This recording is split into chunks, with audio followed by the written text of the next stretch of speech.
Pengaturcaraan linear. Pengaturcaraan linear ini boleh digunakan untuk meminimumkan kos dan memaksimumkan keuntungan apabila kita menjalankan sesuatu perniagaan. Kegunaan lain boleh merancang dan membuat keputusan berdasarkan sumber-sumber yang ada, dan banyak lagi kegunaan dia. Okey, untuk topik kita hari ini, mari kita belajar model pengaturcaraan linear.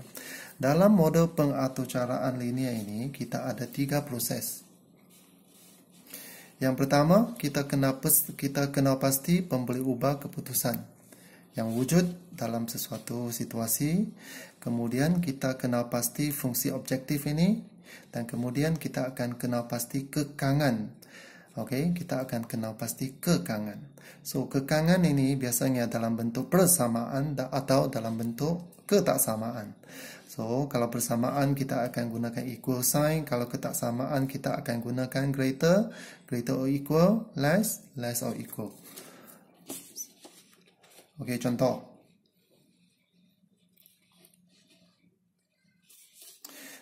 Tuliskan satu model matematik bagi situasi berikut. Perimeter sebuah bingkai gambar segi empat tepat tidak lebih daripada 180 cm. Tidak lebih daripada 180 cm. So, untuk situasi ini, first kita kenal pasti keputusan. Okey. Proses pertama, kita kenal pasti pemboleh ubah keputusan. Oleh sebab ini ialah satu segi empat tepat. Okey, kita dapati segi empat tepat ini ada lebar, kita anggap sebagai X, dan kita ada panjang, cikgu anggap sebagai Y. So, ini adalah cara kita kenal pasti pemboleh ubah keputusan. X ialah lebar, Y ialah panjang. Kemudian, okey, perimeter. Okey, kenal pasti fungsi objektif. Fungsi objektif kita, okey, perimeter. Perimeter untuk segi empat tepat ini ialah X tambah X, Y tambah Y. That's why kita dapat perimeter ialah 2X tambah 2Y. Okey, yang ketiga, kenal pasti kekangan. Apakah kekangannya? Kekangannya ialah perimeter tidak lebih daripada 180. So, perimeter tidak lebih iaitu kurang atau sama dengan 180. Apa itu perimeter? Perimeter ialah 2X tambah 2Y. Kurang atau sama dengan 180. So, ini adalah satu model pengaturcaraan linear yang kita sudah wujudkan. Okey, contoh 2.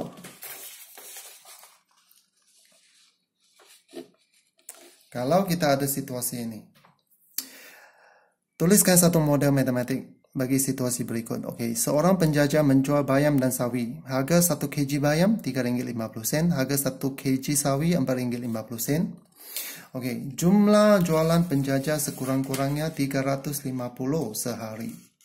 Okey, first, kita kena kenal pasti pemboleh ubah keputusan. Okey, di sini cukup pakai XY. So, pemboleh ubah keputusan dia ialah X mewakili bilangan kg bayam yang dijual. Y mewakili bilangan kg sawi yang dijual. X, Y. Boleh juga kita menggunakan simbol lain, tapi di sini kita guna XY. Pemboleh ubah yang terlibat. Second, kenal pasti fungsi objektif. Okey, kenal pasti fungsi objektif. Fungsi objektif kita ialah jualan. So, bagaimana kita kira jualan? So, jualan ialah, ini ialah X tadi, ini ialah Y. So, fungsi jualan ialah 3.5X tambah 4.50 darab Y.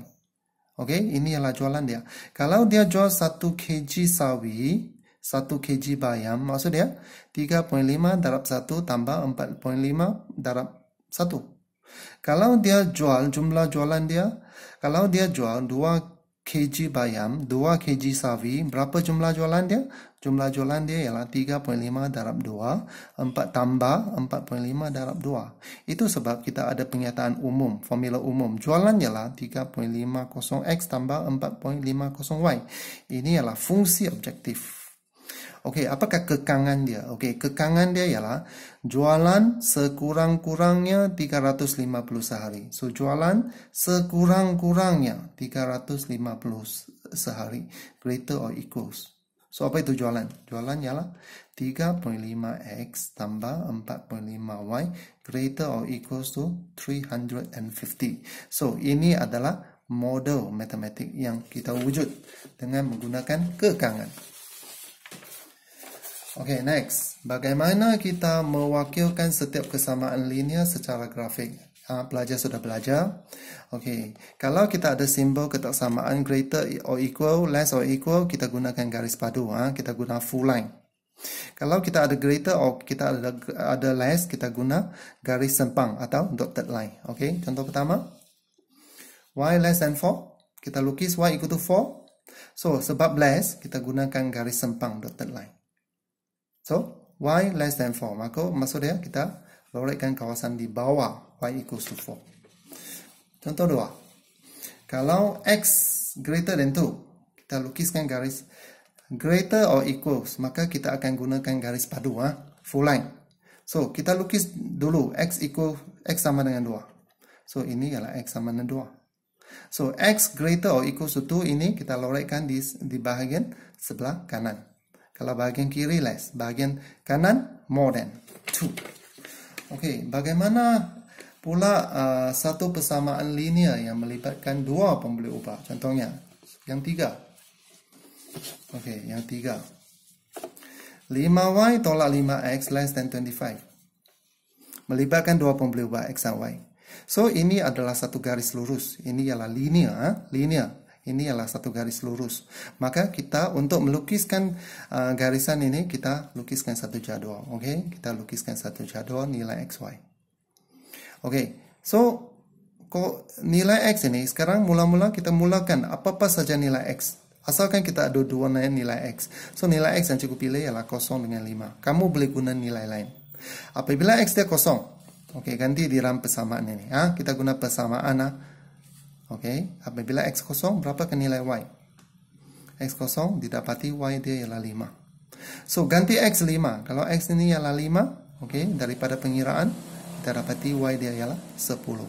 So, apa yang kita buat ialah, kita plotkan titik 05, dan kita plotkan titik 5, 10. Kita plotkan titik 05 dan titik 5, 10. Okey, 05 di sini. 05, 5, 10 sini. Dan ini adalah garisan dia. Kita menggunakan dotted line sebab ini adalah less. Kita guna dotted line, garis sempang. Okey, sekarang. Untuk menentukan kawasan lorekannya, apa yang kita lihat? Kita sentiasa lihat kepada positif y. Ini adalah positif 5y, betul tak? Sentiasa kita lihat kepada positif y. Ini adalah positif 5y. Okey. Positif 5y ini less than something. Kurang daripada sesuatu. Positif 5y ini kurang daripada sesuatu. Kalau kurang, kita lorekkan kawasan di bawah garisan. Okey, next. Soalan yang keempat. Sama juga. Kalau kita ada x tolak 2y lebih besar atau sama dengan negatif 4. Okey, kalau lebih besar atau sama, kita akan guna garis padu, garis penuh. So, first kita plotkan satu jadual dulu. Sebab ini adalah persamaan linear. So, nilai x kamu letak sendiri. Apa-apa saja nilai x boleh diguna. Okey, cikgu pilih 0 dengan 4.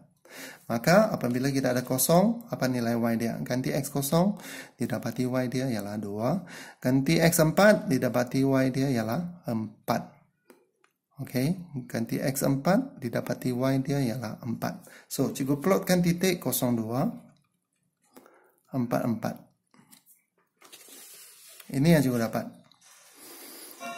0244 ini yang cikgu dapat. Okey, sekarang untuk melorekkan kawasan dia. So, apa yang kita lihat? Kita kena sentiasa lihat kepada positif y. Tetapi nampaknya di sini, ini ialah negatif 2y. Kalau negatif 2y, kita kena melakukan sedikit modifikasi. So, apa cikgu buat ialah, cikgu pindah-pindah. X tambah 4, 2y pindah ke sini. Boleh tak? Negatif 2y pindah belah sana, negatif 4 pindah ke sini. Maka sekarang kita dapat positif y. Positif 2y. So, positif 2y ini kurang daripada sesuatu. positif 2y kurang daripada sesuatu. Maksudnya kita akan lorekkan kawasan di bawah. Kalau kurang, kita akan lorekkan di bahagian bawah kepada garisan. Oke, next. Bagaimana dengan lorekkan dan rantau yang memuaskan beberapa ketaksamaan? Oke, kalau kita ada beberapa ketaksamaan. Oke, bagaimana kita hendak buat? Kita ada 3 line. Oke, first, line sudah diberi. Ini adalah line pertama. Oke, x tambah y less than 10. Oke, sentiasa kita lihat kepada positif y. Ini adalah positif y. Positif y kurang daripada sesuatu. Maka kita lorekkan kurang. Kita lorekkan di bahagian bawah. Kepada garisan. Siap. Oke, next. Persamaan kedua yang ini. Lihat lagi kepada positif y. Oke, ini adalah positif 2y. Positif 2y lebih daripada sesuatu. Lebih besar daripada sesuatu. Kalau lebih besar, kita lorekkan di bahagian atas garisan. Ini kawasannya. Oke, yang ketiga.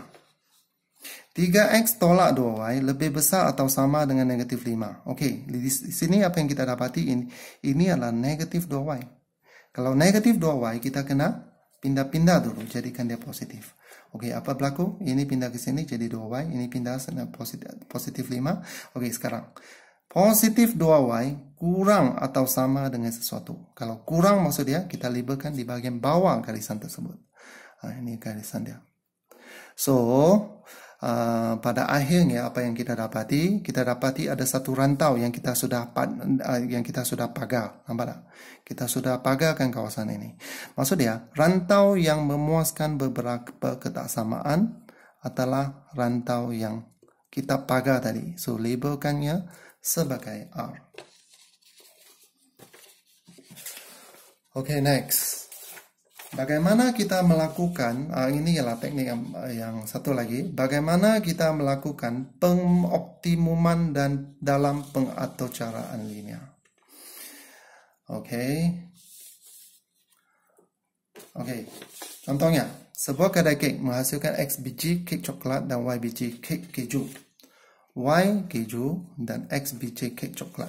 So, kek coklat kosnya ialah RM4. Kek keju kosnya ialah RM5. Oke, kekangan-kekangan. Oke, untuk dalam proses penghasilan ini diberikan oleh graf. Oke, graf ini diberi ya. Graf ini sudah diberi.